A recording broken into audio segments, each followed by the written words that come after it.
आज के टाइम में सोशल मीडिया का इतना ज़्यादा एक्सपोजर है बच्चों के पास कि बच्चों का पूरा दिन फ़ोन में वेस्ट हो जाता है। तो इनिशियल लेवल से कैसे स्टार्ट करें? बच्चे इस टाइम पे एनर्जेटिक होते हैं, 4th class 5th class 6th class में बहुत ज़्यादा एनर्जेटिक होते हैं और पेरेंट्स की गलती ये रहती है कि वो किसी एनर्जी को डाइवर्ट नहीं कर पाते। तो उनकी एनर्जी को डाइवर्ट करा जाए स्पोर्ट्स एक्टिविटीज़ में, ताकि वो जितनी भी एनर्जी है वो स्पोर्ट्स में निकाले और थक के सोए।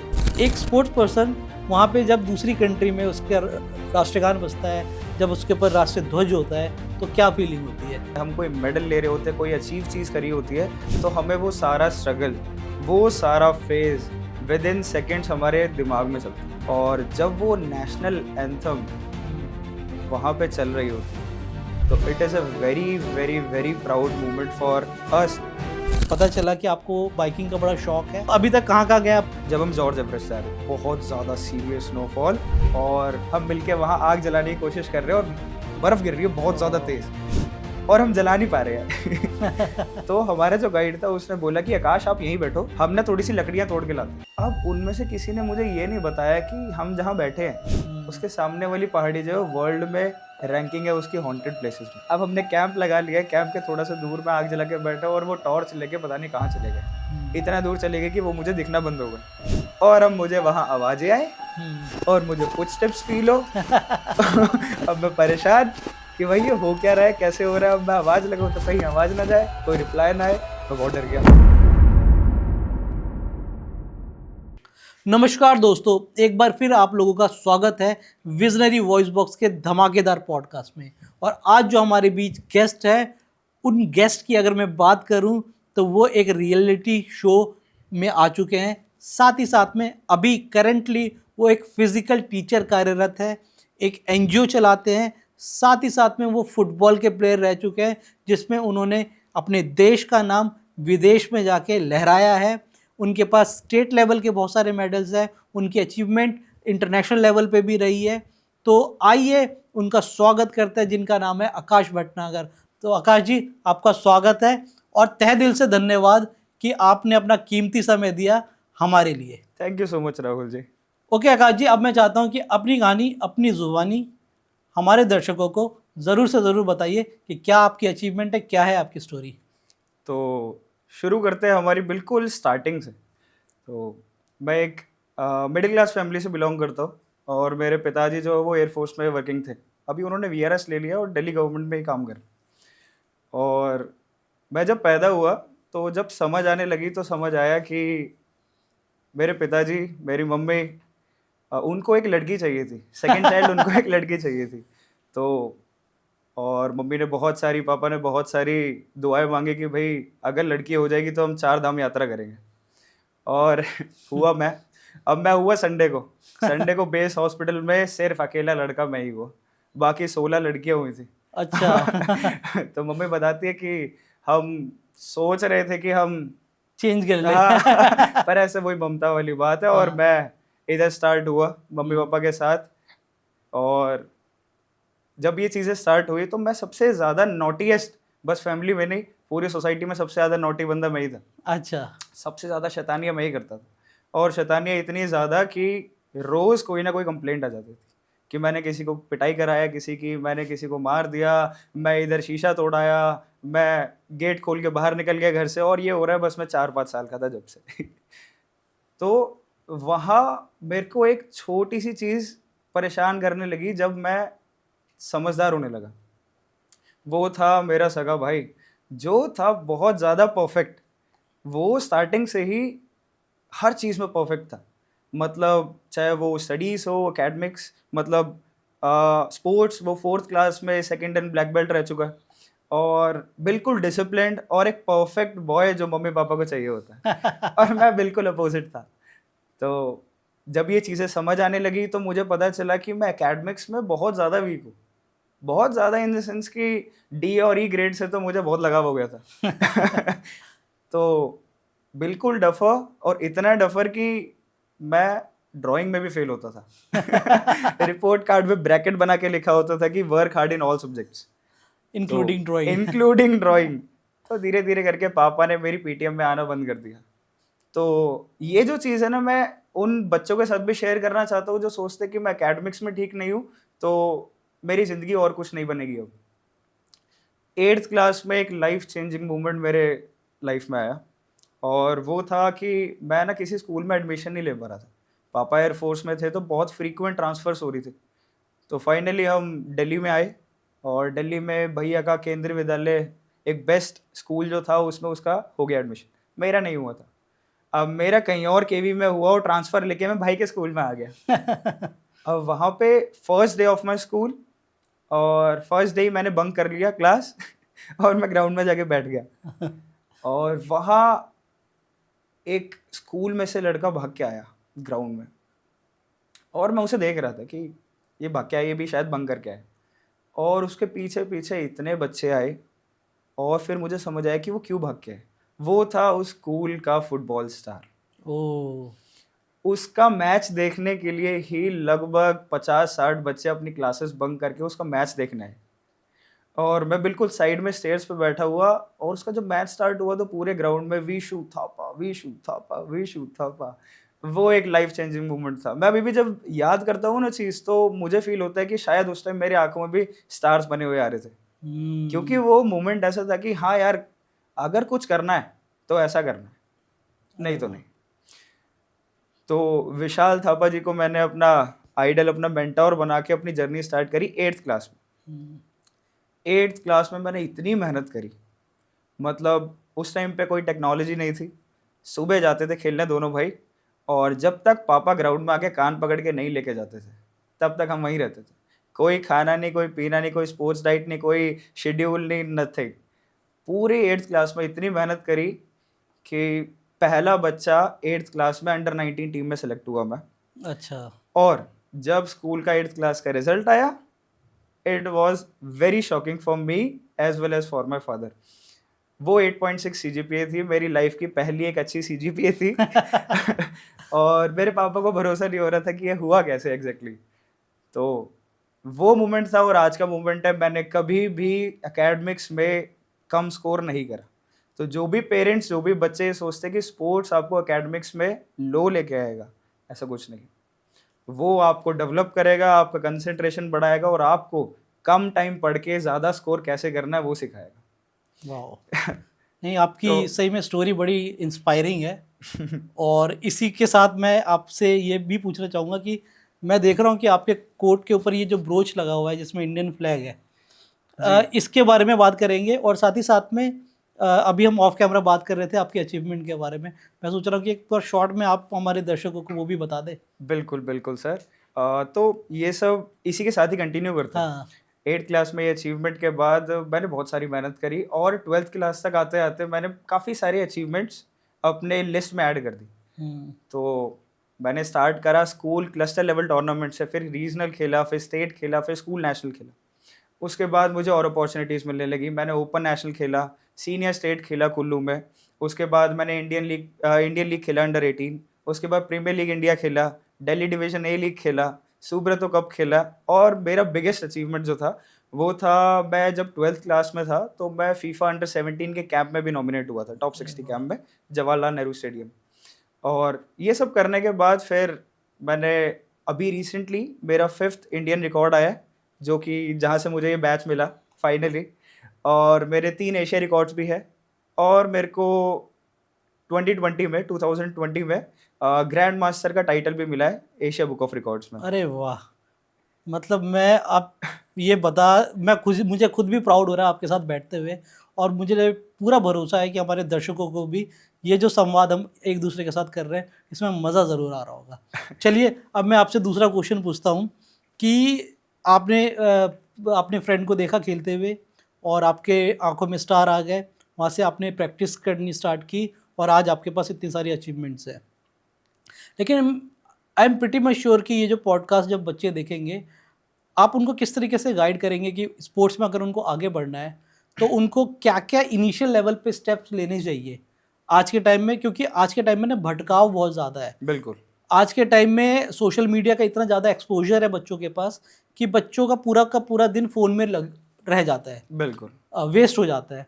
तो इनिशियल लेवल से कैसे स्टार्ट करें कोई सा भी स्पोर्ट्स, आप वो अगर बताए तो एक बार अच्छा, बच्चों को। तो एक बेसिक जो चीज़ मुझे समझ आई इतनी सारी पढ़ाई करने के बाद, वो ये थी कि हमारे ना कुछ गेम्स ऐसे हैं जो हमारा एक बॉडी टू माइंड कोऑर्डिनेशन होता है, जो सबसे ज़्यादा वीक होता है। जैसे अभी मैं बोल दूँ, कुछ ऐसे लोग हैं जिनके हाथ नहीं है, पर वो पैरों से हाथों का काम भी निभा लेते हैं। हम्म अगर मैं इस टाइम पे अगर आपके हाथ बांध दूँ और उधर से कोई चीज़ उड़ती हुई आए, तो शायद हम अपना पैर से उस खुद को बचा ना पाएँ।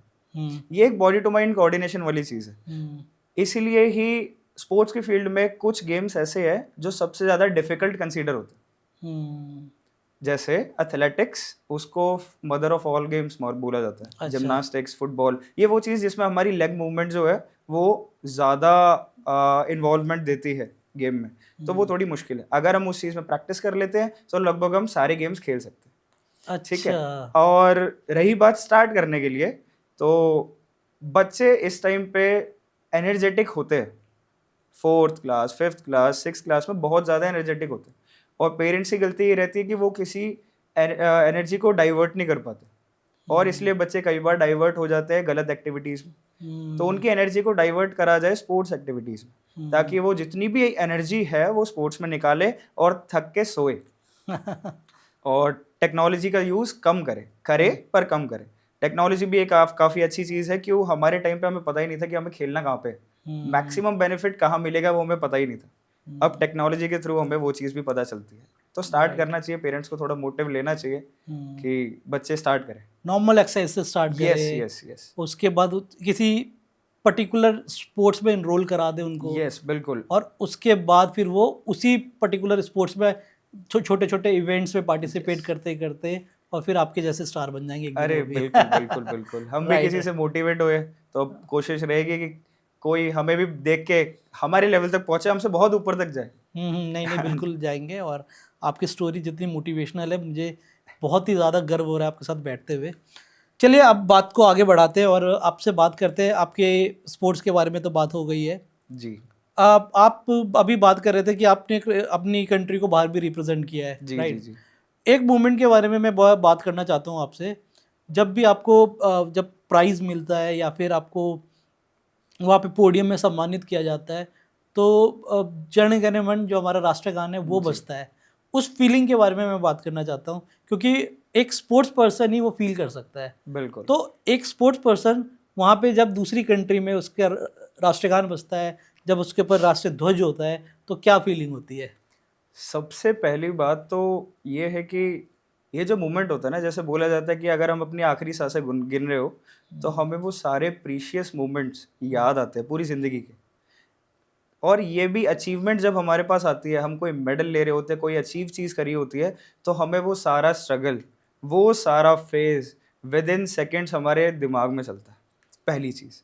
और जब वो नेशनल एंथम वहाँ पे चल रही होती है, तो it is a very very very proud moment for us, not just for us, हमारी फैमिली के लिए, हमारे उन सपोर्टर्स के लिए जिनकी वजह से हम यहाँ तक पहुँचे। क्योंकि हम अकेले नहीं पहुँच सकते थे, हमारे साथ 10, 20, 50 ऐसे लोग हैं जिनका फेस यहाँ तक नहीं आया, पर उनकी वजह से ही हम यहाँ तक पहुँचे। तो वो सभी लोग हमारे सामने होते हैं उस टाइम पे, और हमारी फीलिंग ये होती है कि वो सभी लोग हमारे साथ हैं कैमरा के सामने। बिल्कुल। अच्छा, प्राउड फील तो होता ही होगा, बहुत ज़्यादा। जैसा अभी आपने बोला भी, और मुझे ये भी सोच के लग रहा है कि बिल्कुल होता होगा। और आपने एक बात बहुत अच्छी की कि आप आगे सामने और आपको वो पर्टिकुलर प्राइज़ मिल गया या फिर आपको वो सम्मान मिल गया, लेकिन वहाँ तक आपको पहुँचाने के लिए कितने सारे लोगों की मेहनत लगी होती है, बिल्कुल। वो लोग भूल जाते हैं। Yes. लेकिन हाँ, आप ऐसा कह रहे हैं कि उस टाइम आपके दिमाग में उनके बारे में भी चल रहा होता है कि जी, वो बिल्कुल। लोग कैसा फील करेंगे ये देखकर, राइट? जी। चलिए। अभी एक मेरे को एक चीज़ और याद है, सॉरी टू इंटरप्ट नहीं यू। ना, कोई बात एक मूवी आई थी, मुझे उसका नाम याद नहीं आ रहा, पर उसमें एक डायलॉग था कि सभी पेरेंट्स चाहते हैं कि उसका बेटा या बेटी सानिया मिर्ज़ा बने, धोनी बने, सचिन तेंदुलकर बने, बहुत बड़े-बड़े सुपरस्टार्स बने। पर कोई ये नहीं चाहता कि कोई विराट कोहली के पिताजी बने, कोई विराट कोहली का भाई बने, कोई विराट कोहली के फ्रेंड्स बने, धोनी के फ्रेंड्स बने, जो कि उन्हें सपोर्ट कर कर इतनी सारी चीज़ों से बचा कर, लड़कर उसको आगे लेकर आए। तो हमें वो सब भी बनना ज़रूरी है। हमें हमें पता नहीं है कि हम किसको सपोर्ट करें और वो कहाँ तक पहुँचे। बिल्कुल सही। धोनी को भी अपने इनिशियल लेवल पे जब उसके फ्रेंड्स ने सपोर्ट किया था, एक स्पोर्ट्स स्पॉन्सर ने सपोर्ट किया था, बिल्कुल, यस। BAS आई गेस उसका कंपनी का जी, नाम है, जी, जी। उन्होंने उनको किट बैक दिया था, वो अफोर्ड नहीं कर सकते थे। सही बोला कि एक सक्सेसफुल इंसान के पीछे बहुत सारे बहुत हाथ सारे, होते हैं, बिल्कुल। उन्हें हमें याद रखना चाहिए। इस पॉडकास्ट के माध्यम से ये मैसेज भी उन तक जा रहा है। जी, जी। चलिए अब आप बात को और आगे बढ़ते हैं, और साथ ही साथ में अब मैं चाहता हूँ आपसे आपके पैशन के बारे में बात करना चाहता हूँ, ठीक है। जी, आपसे बात करते करते पता चला कि आपको बाइकिंग का बड़ा शौक है, बिल्कुल। ठीक है। और कैसे ये शौक डेवलप हुआ, इस शौक ने आपको क्या क्या कहाँ कहाँ ले गया, ये शौक आपको क्या एक्सपीरियंसेस रहे हैं आपके, और क्या करना चाहते हैं इस पैशन को और आगे। अगर हम स्टार्ट करें कि ये इंटरेस्ट आया कहाँ से, तो मुझे याद है कि जब हम 7th 8th 9th क्लास में थे, तो जब हम बस में स्कूल जा रहे होते थे, तो हमें बाइक्स दिखती थी। कुछ अच्छी बाइक्स दिखती थी, कुछ अच्छी कार्स दिखती थी, तो हम उसको नोटिस करते थे, उसका नाम देखते थे, उसकी कंपनीज देखते थे। तो वहाँ से एक छोटा सा इंटरेस्ट लेवल बिल्ड हुआ कि यार बाइक्स है नेक्स्ट लेवल। और सेकंड इंटरेस्ट, ये 3 फेजेस में हुआ मेरे को जो हुआ राइडिंग का। सेकंड फेज था स्पोर्ट्स ना हमें बहुत सारी जगह घुमा के लाया, एक एक बढ़िया से बढ़िया जगह, और कोने से कोने इंडिया के बहुत सारी जगह हमें घूमने को मिला। और जितनी भी बढ़िया प्लेसेस पे गए वहाँ पे बाइकर्स तो पक्का दिखे मेरे को। अच्छा। और वो चीज़ मुझे इतनी ज़्यादा इंटरेस्टिंग लगी कि हम सीधा डायरेक्ट या तो प्लेन से या तो ट्रेन से या तो बसेस से डेस्टिनेशन पे पहुँचते और उस चीज़ का आनंद लेते हैं, वहाँ पे एंजॉय करते। पर जो रास्ता है उसको एंजॉय नहीं कर पाते। वो कौन एंजॉय करता है? वो राइडर्स एंजॉय करते हैं। सेकंड चीज़, और अब ये थर्ड चीज़, मैंने फर्स्ट अपनी राइड करी अपने बड़े भाई के साथ शिमला। हम सारे कज़न भाई सारे इकट्ठे हो गए और हम रोहतक से स्टार्ट करा शिमला डायरेक्ट। और मैं था पिलियन, मैं भाई के पीछे बैठ के गया था। अच्छा। तो इंटरेस्ट तो बहुत अच्छा आया, बहुत सारा मज़ा आया, बहुत बहुत सारी चीज़ें एंजॉय करी। पर पीछे बैठ के मज़ा इतना नहीं आता जितना चलाने में आता है। चलाने में आता है। और मैं छोटा था, मैं शायद 17 का था जब हम गए, मेरा लाइसेंस नहीं बना हुआ था। अब उधर सबने बाइक चलाई, मुझे छोड़ सिर्फ के। मेरे को छोड़ के। तो वो चीज़ मुझे खाने लग गई।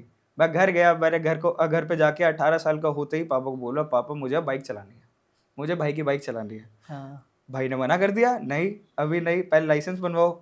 मेरे को बाइक नहीं दी। अब वो चीज़ मुझे पिंच करने लग गई कि मुझे क्यों बाइक चलाने नहीं दे रहे हैं।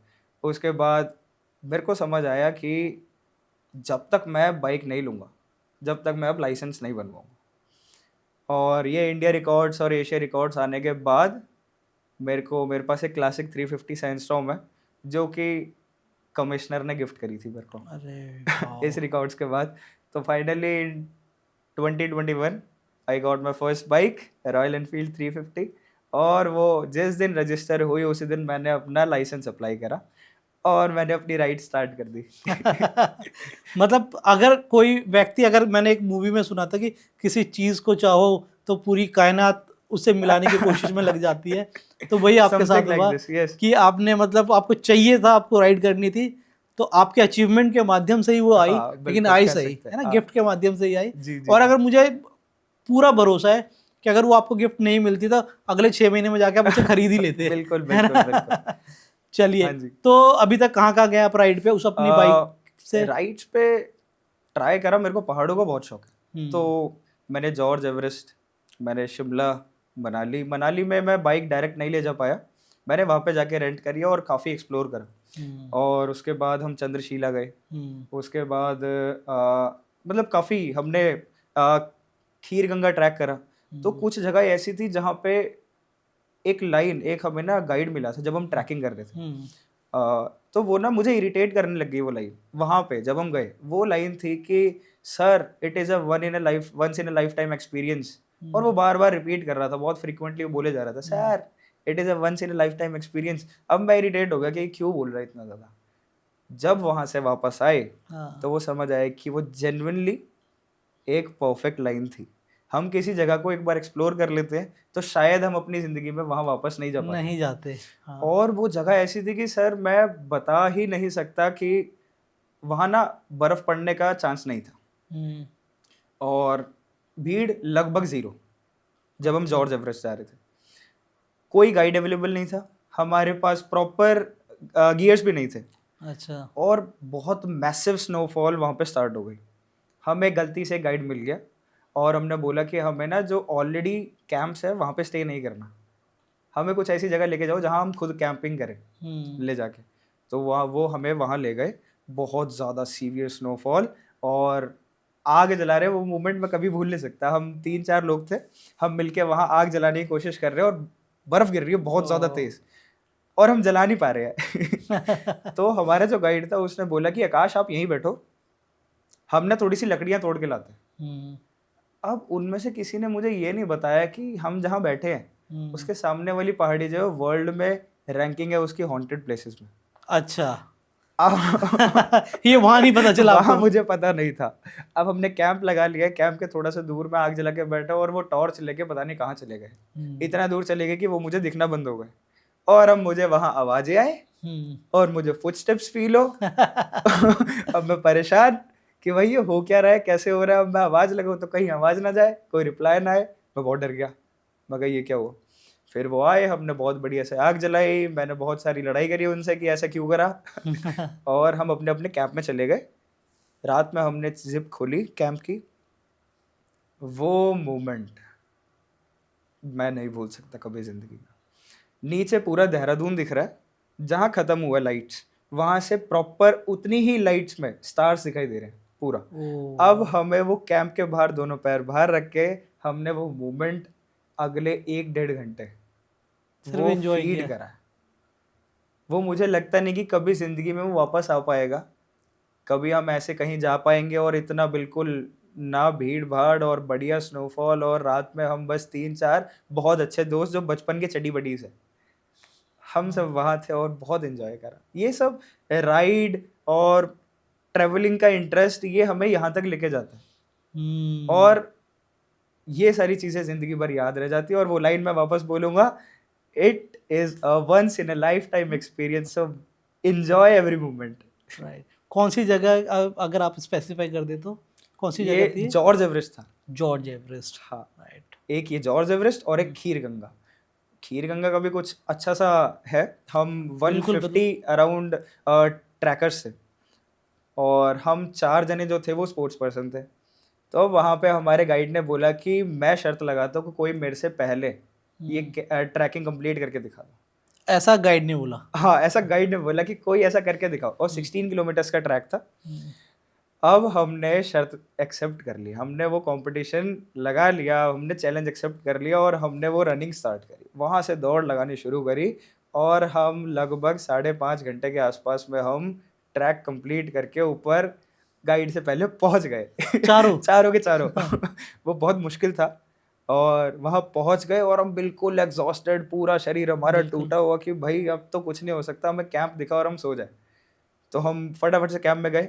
उधर का जो सेकंड गाइड था उसने बोला कि माइंड ब्लोइंग है, क्योंकि एक तो ये जो ट्रैक था वो कम से कम 7.5 से 8 घंटे लेता है। अच्छा। अब हमने वो 4.5-5 घंटे में वो निपटा तो दिया पर खत्म था। उन्होंने बोला सोना मत, आप यहाँ से ना थोड़ा ऊपर और चले जाओ। तो वहाँ पे पीक पे एक हॉट वाटर स्प्रिंग था। मैंने जिंदगी में कभी देखा नहीं था वो, कि अच्छा। ऐसा कुछ होता है। सुना था पर देखा नहीं था। अब हम सारी चीजें छोड़ के वहां गए, वहां पानी उबल रहा था, लिटरली उबल रहा था। वहाँ टेम्परेचर होगा 1-1.5 के आसपास और वो पानी उबल रहा। हम उसमें बड़ी मुश्किल से घुसे पर वो जन्नत था, वो एक हेवन था। हम उसके अंदर गए, हमारा मुंह बाहर है, फेस बाहर है और छोटी छोटी बूंद ऊपर से गिर रही है स्पार्कल से। और वो मोमेंट हम अगले 1 घंटे उसके अंदर थे और वो भी एक ऐसा मोमेंट था जो हम कभी नहीं भूल सकते। वाह, मैंने एक बार एक्सपीरियंस किया ये मनाली में। अच्छा। हाँ, मतलब आप जिस तरीके से बता रहे हो मैं फील कर सकता हूँ कि कोई 4-5 घंटे की ट्रैकिंग करके वो भी भाग के और उसके बाद अगर उसको ये मिल जाए, ऐसे ऐसे ऐसे सिचुएशन में तो मज़ा ही आ जाता है। बिल्कुल बिल्कुल राइट। अच्छा, अब मैं आपसे ये जानना चाहूँगा कि बाइकिंग आपको एक पर्टिकुलर ग्रुप के पास ले गई। ठीक है। अब वो ग्रुप जो बहुत ही उभर रहा है, उसका नाम और उसके उस ग्रुप के जितने भी मेंबर जिनसे भी अभी तक मैं मिल पाया हूँ, सारे एक से एक है और एक से एक ख्याति है उन लोगों के पास, उन जिनमें से एक आप भी हैं। तो उस ग्रुप के साथ कैसे एसोसिएट हुए आप और उस ग्रुप के बारे में क्या कहना चाहेंगे आप, जिसका नाम बंजारा बाइक राइडर ग्रुप? वो एक ऐसा क्लब है, मैं मिला तो बिल्कुल एक ऐसा था कि हमारा एक भाई और मेरा एक प्लान कैंसिल हुआ हम्म, और हम बहुत परेशान थे कि अब हमारा ये वाला वीकेंड जो है वो खराब हो जाएगा। हम्म, सडनली किसी ने भाई को सजेस्ट करा या कोई रील शेयर करी जिसको हम बहुत टाइम से देख रहे थे, वो थी द बंजारा बाइकर्स। हम्म, ये जो एक ब्रांड है, एक नाम है जो बहुत जल्दी क्या कहते हैं उसको, एक्सप्लोड कर रहा है ये हमारे हाँ, पूरे यूथ में। क्यों?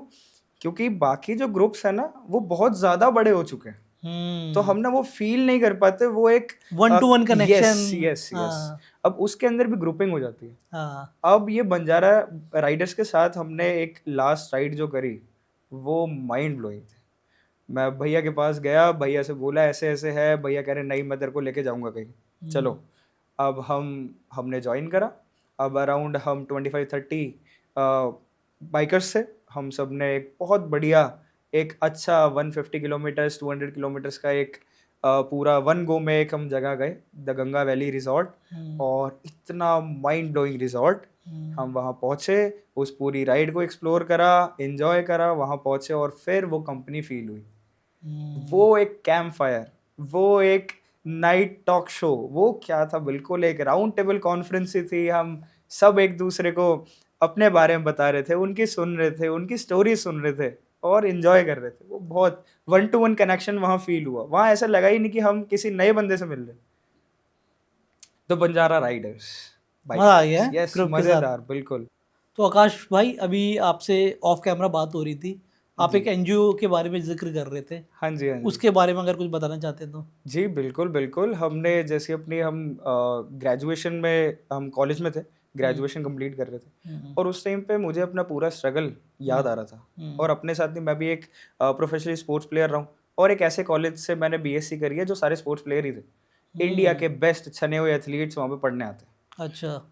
स्पोर्ट्स कॉल फील्ड में। अगर आप यस बात करें उस कॉलेज का नाम बताना यस चाहेंगे। यस यस, वो एशिया में रैंकिंग है उसकी, वो दिल्ली यूनिवर्सिटी का ही कॉलेज है। हम्म, उसको बोलते हैं IGIPESS, Indira Gandhi institute of physical education and sports sciences. तो वो एक बहुत बढ़िया कॉलेज है हम्म, और हमने वहाँ से चीज़ें करनी स्टार्ट करी। जब चीज़ें सीखने लग गए तो समझ आया कि जो हमने प्रॉब्लम्स फेस करी अब तक, हम्म, वो बाकी जनों को, जो उभरने वाले, वो टैलेंटेड है, शोकेस नहीं कर पा रहे टैलेंट, हम्म, उनको फेस ना करनी पड़े। हम्म, तो ये चीज़ मेरे दिमाग में आई, मुझे खाने लग गई कि ऐसा वापस हुआ तो शायद कोई ना कोई दब के वहीं रह जाएगा। हम्म, तो मैं डिफेंस बैकग्राउंड से हूँ, मेरे पिताजी डिफेंस में थे, तो मेरे को एक चीज़ पता है कि स्पोर्ट्स और एक सोल्जर, एक स्पोर्ट्स पर्सन और सोल्जर में एक एक चीज़ काफ़ी कॉमन है, वो है डिसिप्लिन। हम्म, सोल्जर ही बहुत डिसिप्लिन रहता है हम्म, और एक स्पोर्ट्स पर्सन भी काफ़ी चीज़ें रिस्ट्रिक्ट करके हमें एक पाथ पे हमें चलना पड़ता है। तो मेरे स्पोर्ट्स एनजीओ का नाम है स्पोर्ट्स आर्मी फाउंडेशन। बहुत टाइम लगा मुझे ये नाम रजिस्टर करवाने में, बहुत बहस करनी पड़ी, बहुत डिस्कशंस हुए हम्म, ऑफिसर से, पर फाइनली मुझे जाके 2019 में ये एनजीओ रजिस्टर मिल गया, हो गया। हम्म, और ये एनजीओ का बनाने का मोटिव ये था कि जितने भी टैलेंटेड स्पोर्ट्स पर्सन हैं हम्म, वो सब अपना टैलेंट यहाँ शोकेस कर पाए। और एक इंडिया में सबसे बड़ी प्रॉब्लम है स्पोर्ट्स फील्ड में, वो है प्लेयर मैनेजमेंट फैसिलिटी।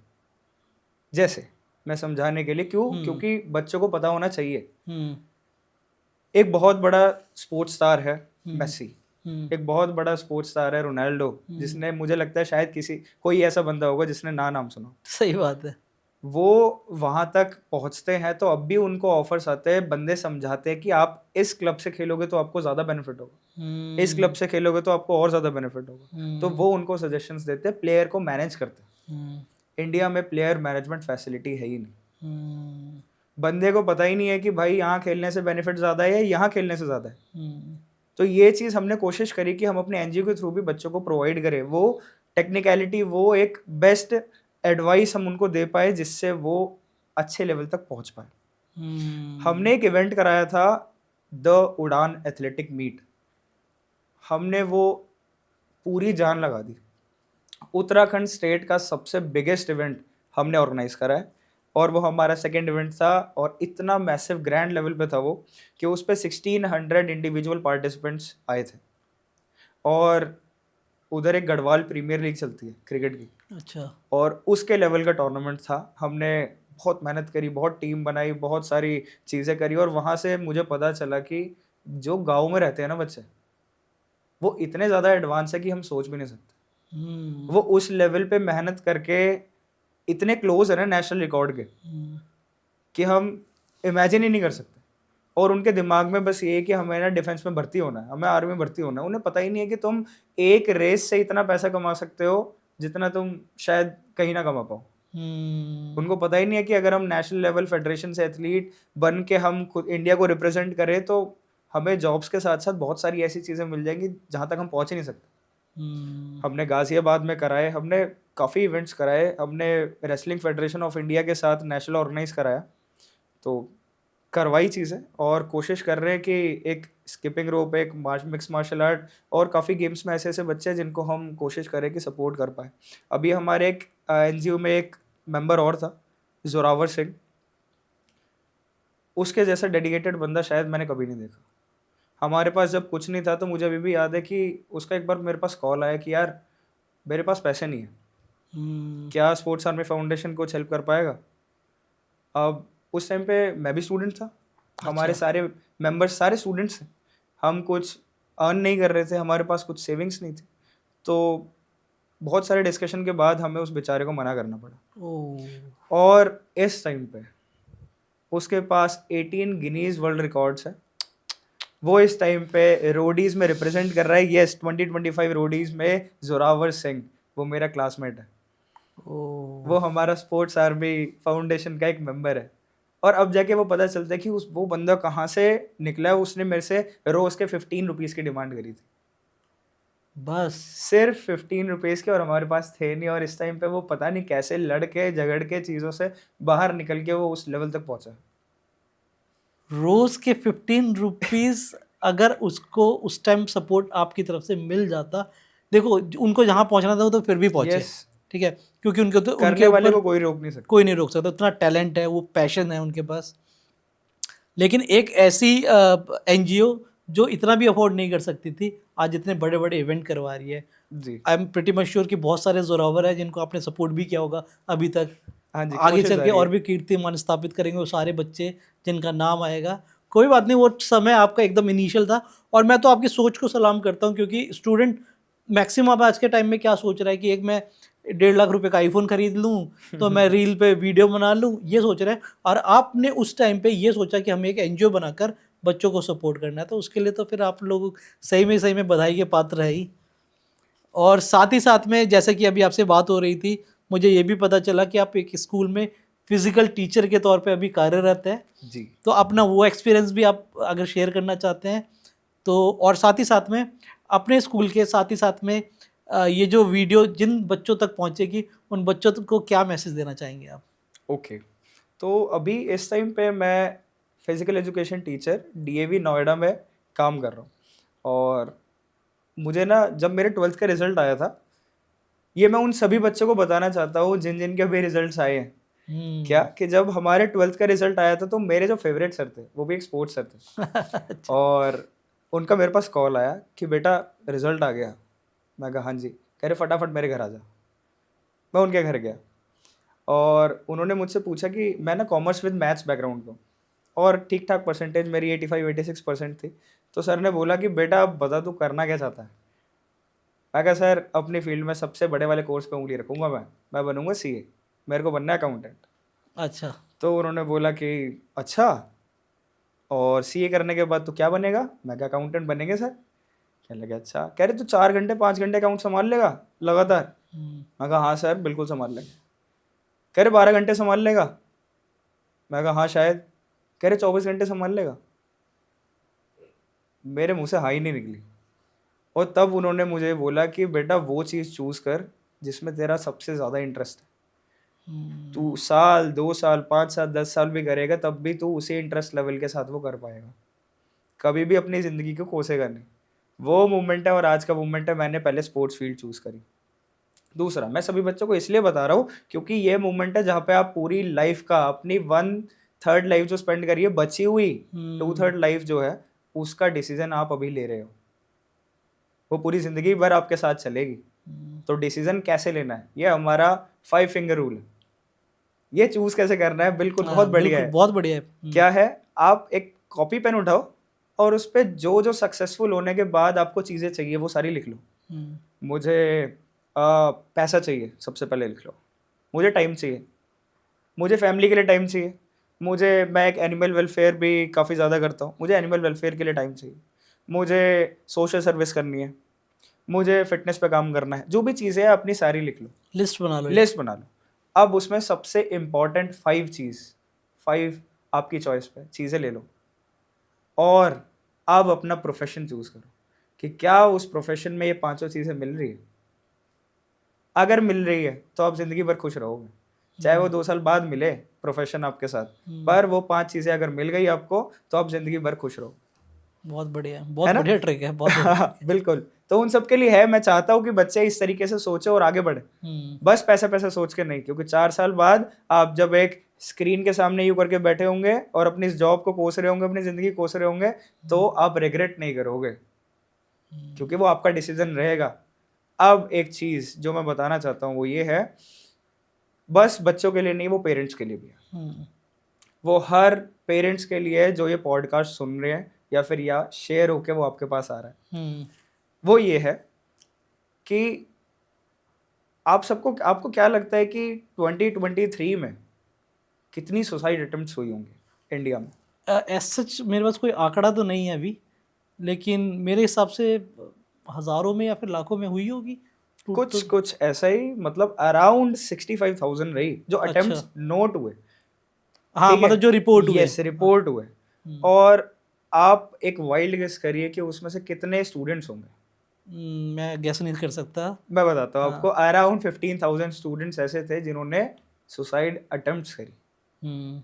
अब मैं पूछना चाहता हूँ एक और क्वेश्चन कि आपको क्या लगता है उसमें से कितने स्पोर्ट्स पर्सन रहे होंगे? मतलब 15,000 जिन्होंने अटेम्प्ट किया, अटेम्प्ट करे स्टूडेंट्स से, स्टूडेंट्स ने, और आप उसमें से ऐसे कितने बच्चे होंगे जो स्पोर्ट्स खेलते होंगे? स्पोर्ट्स खेलते होंगे, उनके भी कुछ आंकड़ा हज़ारों में ही होगा।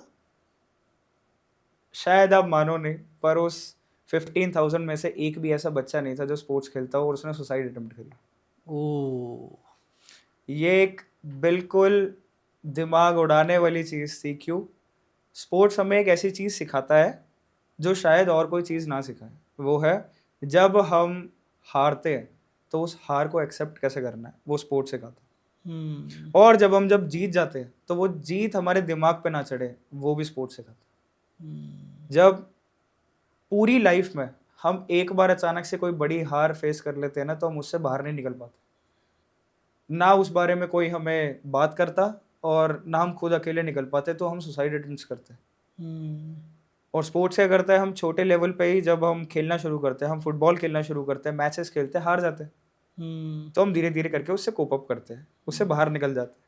जब 1 बार हारे, 2 बार हारे, 10 बार हारे, तो हमें पता है कि हार फेस कैसे करनी, हार को एक्सेप्ट कैसे करना है। जब कोई 10th में बच्चा आके अचानक से कम नंबर ले आए तो वो एक्सेप्ट ही नहीं कर पाता, तो वो अपनी ज़िंदगी से भागना शुरू करता है। तो एक ये एडवाइस है मेरी तरफ से, एक सजेशन है सारे पेरेंट्स को कि आप अपने बच्चे को किसी भी गेम में ज़रूर डालिए, ताकि अगर ज़िंदगी में कभी उसे कुछ ऐसा फेस करना पड़े तो वो खुद से ना हारे। कभी उसके भाई को कोई मेडिकल प्रॉब्लम हो गई, उसका कोई एक्सीडेंट हो गया, उसके पेरेंट्स नहीं रहे, कोई ऐसी, भगवान ना करे, कोई ऐसी सिचुएशन आ गई, तो हम उससे बाहर नहीं निकल पाते, कभी डिप्रेशन में फंस जाते, उस हार को फेस ही नहीं कर पाते। एग्जाम में फेल हो गए, कॉलेज में एडमिशन नहीं हुआ, जॉब नहीं लग रही है, कोई भी कैसी भी अनहोनी हो जाए तो हम एक्सेप्ट नहीं कर पाते। तो स्पोर्ट्स सिर्फ आपको नाम, आपको ख्याति, आपको प्राइज, करियर के साथ साथ में आपको आपकी मानसिक शक्ति को भी मजबूत करता है, और आपको समाज में आने वाली उतार चढ़ाव को किस तरीके से हैंडल किया जाए वो भी सिखाता है। बिल्कुल, बहुत बढ़िया सुझाव दिया आपने, और मैं चाहता हूँ कि पेरेंट्स और बच्चे दोनों आपकी बात को ज़रूर माने। आई एम प्रिटी मच श्योर ज़रूर मानेंगे। और वो जो आपने 5 रूल वाला जो बताया था लिस्ट का, वो तो बहुत ही अमेजिंग है अपने प्रोफेशन को चुनने के लिए। जी बिल्कुल। तो आकाश भाई, एक लास्ट सजेशन जो आप बच्चों को देना चाहते हो, क्योंकि आप हमेशा बच्चों के साथ घिरे रहते हो। तो मेरा स्कूल में भी, क्लासेस में भी यही सजेशन रहता है कि आपके पास कोई भी एक्टिविटी आए तो आप मना मत करो। सबसे पहले आप अपना हाथ उठाओ कि yes I also want to participate, मुझे इसमें भी पार्टिसिपेट करना है, मुझे उसमें भी करना है, डिबेट में भी करना है, पोएट में भी करना है, मुझे स्टेज पे भी जाना है, मुझे स्पोर्ट्स में भी जाना है, मुझे हर चीज़ में जाना है। हम्म, क्यों? यहाँ जाने के बाद ही आपको पता चलेगा कि आप उस फील्ड में कैसे हो। हम्म, रीज़न, मैं गिटार प्ले करता हूँ, मैं लिरिकल हिप हॉप डांसर हूँ, मैं रियलिटी शोज़ में भी जा चुका हूँ, मैं पोर्ट्रेट स्केचिंग भी करता हूँ। तो कुछ ऐसे इंटरेस्ट है जो हमें वहाँ घुसने के बाद पता चलता है पता कि हम चलता है। इस चीज़ में भी अच्छे हैं। वाओ। तो कभी भी कोई मोमेंट आए, कोई भी मौका मिले, yes, just raise your hand and say yes I also want to participate in this. अरे वाह, बहुत ही बढ़िया, बहुत ही बढ़िया। आकाश भाई, आपसे सीरियसली बात करके मज़ा आ गया। लग ही नहीं रहा कि इस बात को या इस वार्तालाप को मैं कभी यहाँ पे रोकूं, लेकिन समय के अभाव में हमें रोकना पड़ेगा। आपकी व्यस्तता को देखते हुए आपका ज़्यादा समय नहीं ले सकता। आपका हमारे पॉडकास्ट में आने के लिए बहुत बहुत धन्यवाद। Thank you so much Rahul ji. और ख़त्म करने के लिए मैं बोलूँगा यस, जय हिंद, जय जय भारत। भारत। तो अभी अभी आपने सुना आकाश भाई को, और उनसे बात करके बहुत मज़ा आ गया, और आशा और उम्मीद करता हूँ कि ये पॉडकास्ट आपको भी बहुत पसंद आया होगा। अगर ये पॉडकास्ट आपको पसंद आया तो कृपया करके अपने दोस्तों, नाते, रिश्तेदारों के साथ शेयर ज़रूर कीजिए। साथ ही साथ में कमेंट बॉक्स में ये भी मेंशन कीजिए कि कौन सा पार्ट आपको सबसे अच्छा लगा। अब हम मिलते हैं आपसे अगले पॉडकास्ट में, तब तक के लिए ta-ta bye bye, take care.